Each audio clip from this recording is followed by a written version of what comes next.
Big pass அப்படின்னாலே வந்து அங்கே நிச்சயமாக லவ் கண்டென்ட் இருக்கும் அப்படின்ற விஷயம் எல்லாருக்குமே தெரியுங்க. ஒரு சீசன் 5ல் பாவனி அப்படிங்கிற ஒரு பொண்ணு இருந்தாங்க. அந்த பொண்ணை லவ் பண்ணி கரெக்ட் பண்ணி கல்யாணம் பண்ணணுன்றதுக்காகவே ஒருத்தர் உள்ளே வந்தார். அவர் வந்து வேற யாரும் இல்லை, அமீர் அவர்கள். ஆனால் அமீர் வந்து உண்மையாகவே ஜெனியூனாக அவங்கள லவ் பண்ணி வெளியிலையும் ஷோக்கு வெளியிலையும் அவங்கள லவ் பண்ணி அவங்கள ப்ரப்போஸ் பண்ணி உள்ளேயும் ப்ரப்போஸ் பண்ணார், வெளியிலையும் ப்ரப்போஸ் பண்ணார். இப்போ வரைக்கும் அவங்க வந்து கல்யாணம் பண்ணிக்கல அப்படின்னாலும் அந்த ரிலேஷன்ஷிப்பில் அவங்க 2 பேரும் இருக்கிறாங்க. இது வந்து அந்த சீசனில் நடந்த ஒரு விஷயம். பிக் பாஸில் அடிப்படையாகவே உள்ளே போகக்கூடிய கண்டஸ்டன்ஸ் கிட்ட லவ் கண்டென்ட்லாம் வந்தால் நீங்கள் பண்ணுவீங்களா அப்படின்ற ஒரு கேள்வி இன்டர்வியூஸில் கேட்குற வழக்கமும் இருக்குது. அதுக்கு வந்து ஒத்துக்கிட்டாங்க அப்படின்னா எக்ஸ்ட்ரா சேலரின்ற மாதிரிலாம் கேள்விப்பட்டேன், உறுதியாக தெரில. ஸோ இப்படி இருக்கப்ப இந்த சீசனில் ஒருத்தர் வந்து வைல்ட் கார்டாக வந்தார் உள்ள, ராணோ வந்ததுல இருந்தே லவ் கண்டென்ட் பண்ணணும் அப்படிங்கிறதுல ரொம்பவே குறியாக இருக்காரு. ட்ரை பண்ணுறாரு பயங்கரமாக, நிறைய பேருக்கு ட்ரை பண்ணார். ஒரு பக்கம் அன்ஷிதாவுக்கு ட்ரை பண்ணார். அன்ஷிதா வந்து பிரதர் அப்படின்னு சொல்லிட்டாங்க, அன்ஷிதாவை விட்டுட்டாரு. தர்ஷிகாவுக்கு ட்ரை பண்ணார். தர்ஷிகா ஆல்ரெடி தெரிஞ்ச ஒரு பர்சன் அப்படிங்கிறதுனால அவங்களும் அவாய்ட் பண்ணிட்டாங்க, விட்டார். இப்போ ரீசெண்டாக பவித்ராவுக்கு ரொம்ப ட்ரை பண்ணிக்கிட்டு இருக்காரு. ஒரு வாரமாக அந்த ஸ்கூல் டாஸ்கில் இருந்தே உண்மையாகவே பவித்ரா வந்து நான் லவ் பண்ணணும் அப்படின்ற மாதிரி சொல்லி சுற்றிக்கிட்டு இருக்காரு. ஆனால் இது உண்மையான காரணமாக, உண்மையாக ஜெனியூனாக அந்த ஃபீல் அவருக்கு வந்து அவரை ட்ரை பண்ணுறாரான்னு கேட்டால் அதுதான் கிடையாது. இவன் சரியான பொறுக்கி அப்படிங்கிறத ஒரு இடத்துல காட்டிட்டான். எமோஷன்ஸ்னோட விளையாடுறதெல்லாம் என்ன கேம்? இது வந்து கேமுக்காக ஒரு கண்டென்ட் கொடுக்கணுன்றதுக்காக ஒரு லவ் பண்ணணும்னு நினைக்கிறதுலாம் வந்து என்ன மாதிரியான ஒரு மனநிலை? அதுவும் ஒரு பொண்ணுக்கிட்ட போயிட்டு ஃபேக்காக நான் இந்த ஷோக்காக ஒரு லவ் பண்ணணும் ஓப்பனாக ஒருத்தன் சொல்கிறான். அங்கே இருக்கிற ஒரு ஆம்பளை கூட அதை தட்டி கேட்கலங்க. இதுவே கேர்ள்ஸ் டீமில் யாருன்னா ஒருத்தவங்க இந்த மாதிரி சொல்லியிருந்தா நிச்சயமாக வந்து அட்வைஸ் பண்ணியிருப்பாங்க, அது அப்போல்லாம் பண்ணக்கூடாது தப்புன்னு சொல்லியிருப்பாங்க. ஆனால் பாய்ஸ் டீமில் ஒருத்தனும் அட்வைஸ் பண்ணல, என்கரேஜ் பண்ணுறாங்க. என்ன நடக்குது அப்படின்னா, நான் உங்களுக்கு ஃபுட்டேஜ் காட்டுறேன். நேற்று நைட்டு ராணோ வந்து பேசிக்கிட்டு இருக்காரு. யார் கூட? விஷால் இருக்காரு, அருண் இருக்காரு, எல்லாரும் கூட பேசிகிட்டு இருக்காரு. அப்போ அருண் வந்து ஏதோ ஒரு ரிப்பன் மாதிரி பேண்டை ஏதோ ஒன்று கொடுக்குறாரு. இது வந்து இந்த பவித்ராவுடைய பேண்ட் அப்படின்னு சொல்லி கொடுக்கும்போது அவன் வாங்கிட்டு அப்படியே நெஞ்சில் வச்சுட்டு அப்படின்றான், ஃபீல் பண்ணுறாராம்மா அவர். உடனே அவன் சொல்கிற விஷயம் என்ன தெரியுமா?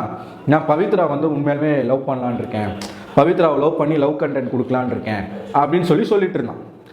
எல்லாரும் கேட்குறாங்க, இவன் சீரியஸாக தான் ட்ரை பண்ணுறான் போல இருக்கே அப்படி இப்படின்னு சொல்லிட்டு பேசிகிட்டு இருக்கும்போது டக்குன்னு வந்து என்ன சொல்லிட்டான்னா, நான் வெளியில் போகும்போது அக்கான்னு சொல்லிட்டு போயிடுவேன். பவித்ரா பேங்கில் காதல் மாட்டிக்கியா?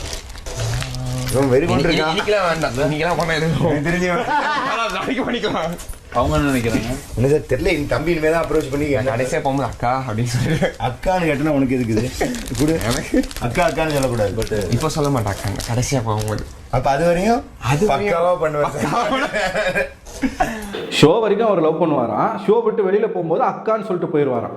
அருண் உடனே அந்த இடத்துல என்ன தெரியுமா சொல்றாரு? அக்கான்லாம் சொன்னீங்கன்னா அந்த பேண்டை என்கிட்ட கொடுத்துரு, நான் வச்சுக்கிறேன்.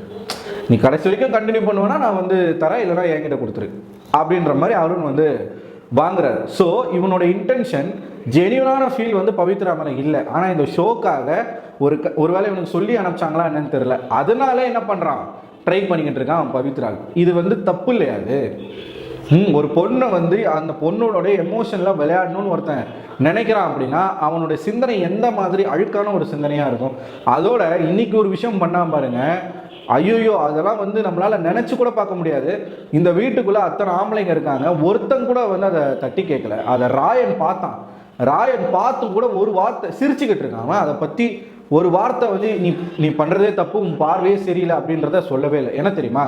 இந்த லெமன் இந்த ஸ்பூன் டாஸ்க் விளையாடிட்டு இருந்தாங்க, கேப்டன்சி டாஸ்க்குக்காக. மஞ்சரியும் விஜய் விஷாலும் அப்போ எல்லாரும் உட்காந்துருக்காங்க. அந்த ஃபுட்டேஜும் நான் காட்டுறேன், அதையும் பாருங்கள். ராணுவ அப்படி பண்ணிட்டாரு, இப்படி பண்ணிட்டாரு, புரட்சி பண்ணிட்டாரு, ஒரே நாளில் வந்து மக்களை வந்து கவர்ந்துட்டாரு, அப்படி இப்படின்னு சொல்கிறீங்களே. இவன் பண்ண பொறுக்கித்தனத்தை நீங்கள் பார்க்கணும். பார்த்துட்டு இதுக்கப்புறமா நீங்கள் நியாயமாகவே வந்து ஒரு விஷயம் உங்களுக்கு தோணுச்சுன்னா நீங்கள் பண்ணுங்கள், தப்பு இல்லை. பவித்ரா கீழே உட்காந்துருக்காங்க, இவர் வந்து மேலே சோஃபாவில் உட்காந்துருக்காரு. இப்போ நான் இங்கே உட்காந்துருக்கேன்னு வச்சுக்கோங்களேன், எனக்கு சைடில் உட்காந்துருக்கான், ராணவ உட்காந்துருக்கான், இந்த சைடில் சோஃபாவில் உட்காந்துருக்கான். உட்காந்துக்கிட்டு அந்த பொண்ணு வந்து ராயன் உட்காந்துருக்கான், பக்கத்தில் சௌந்தர்யா இருக்காங்க, அவங்கக்கிட்ட பேசிக்கிட்டு இருக்காங்க. பவித்ரா ராயன் கிட்ட இப்படி பேசிக்கிட்டு இருக்காங்க. இவன் இந்த கேடுகட்ட பையன் என்ன பண்ணுறான்னா இப்படி எட்டி பார்க்குறாங்க, பவித்ராவை இப்படி பார்க்குறான் எட்டி. அவன் தலை இங்கே இருக்கு, இப்படி குனிஞ்சு பார்க்குறான். சரிங்களா? பவித்ரா அதை பார்த்துட்டாங்க. பார்த்துட்டு அவங்க ட்ரெஸ்ஸை வந்து அவங்க சரி பண்ணுறாங்க. அவன் அப்படி குனிஞ்சு பார்த்ததை ரயனும் பார்த்துட்டாரு. ஆனால் ரயன் வந்து சிரிச்சுட்டு கடந்து போயிட்டார்.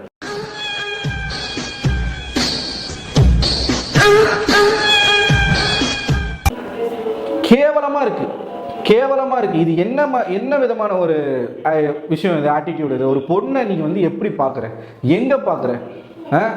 இதுக்கு பேர் லவ்வா? இது லவ்வா? சொல்லுங்களேன். நான் இந்த ஷோக்காக லவ் பண்ணணும், போகும்போது அக்கான்னு சொல்லிட்டு போயிடுவேன்.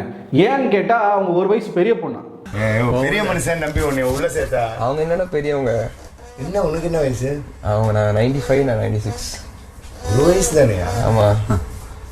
ஆனா அவங்களும் மறந்துடுவாங்க நான் வெளில போனோன்னு. நீ வெளியே போனா நீ ஒரு ஹீரோப்பா, சினிமா ஹீரோப்பா. பட் ஆனா ஒரு சின்ன ஒரு மாதிரி ஒரு ஜாலியா ஒன்று ஒரு இது பண்ணணும்ல. நல்லா இல்ல இருக்கா? இதுக்கே பயப்பட்டா அப்புறம் எப்படி அணியலாம்? இருக்கணும்.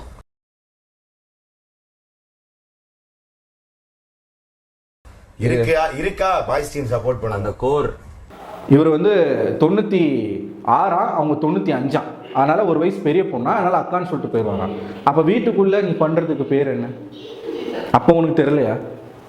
உச்சகட்டமாக வந்து என்னெல்லாம் பேசுகிறான்னு தெரியுமா? பவித்ரா நான் உண்மையாக இருந்தால் உனக்கு ஓகேவா? அந்த பொண்ணு அவாய்ட் பண்ணுதுங்க, எவ்வளவோ அவாய்ட் பண்ணுது. ஆனால் பவித்ரா ஸ்ட்ராங்காக ஒரு வார்த்தை சொல்லணும். அது இது வரைக்கும் அவங்க சொல்லாமல் இருக்காங்க.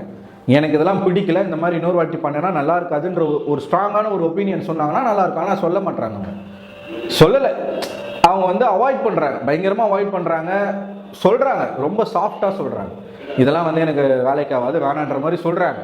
ஆனால் இவனோட பார்வை வந்து நாளுக்கு நாள் வந்து வக்கரமாக போய்கிட்டு இருக்கு. ரொம்ப நெருங்கி பழகிறான் பவித்ரா கிட்ட. அது வந்து பார்க்கறதுக்கே நல்லா இல்லை. இது வந்து எத்தனை பேர் நோட் பண்ணுறாங்கன்னு தெரில. ஆனால் கேமரா காட்டிடுச்சு, இவன் என்ன பண்ணுறான்றதை கேமரா காட்டிடுச்சு. இந்த மாதிரியான ஆட்களுக்கு வந்து நீங்கள் ஆதரவு கொடுக்குறீங்களா? எனக்கு புரியல. சரி, இப்போ தான் இது வருது வெளியில். இதை மக்கள் இதுக்கப்புறமா பார்த்தாங்கன்னா மேபி அவங்களுடைய கண்ணோட்டம் வந்து மாறும். ஒரு பொண்ணு வேணான்னு சொல்லிட்டா அப்படின்னா விட்டுறணும். சும்மா சும்மா சும்மா சும்மா அந்த பொண்ணு பின்னாடியே போய் நாய் மாதிரி வந்து அலையக்கூடாது. அதை ராணுவம் இந்த வீட்டுக்குள்ளே பண்ணிக்கிட்டு இருக்காரு. அது ஜென்யூனான ஃபீலான்னு கேட்டால் கிடையாது, அதுவும் கிடையாது.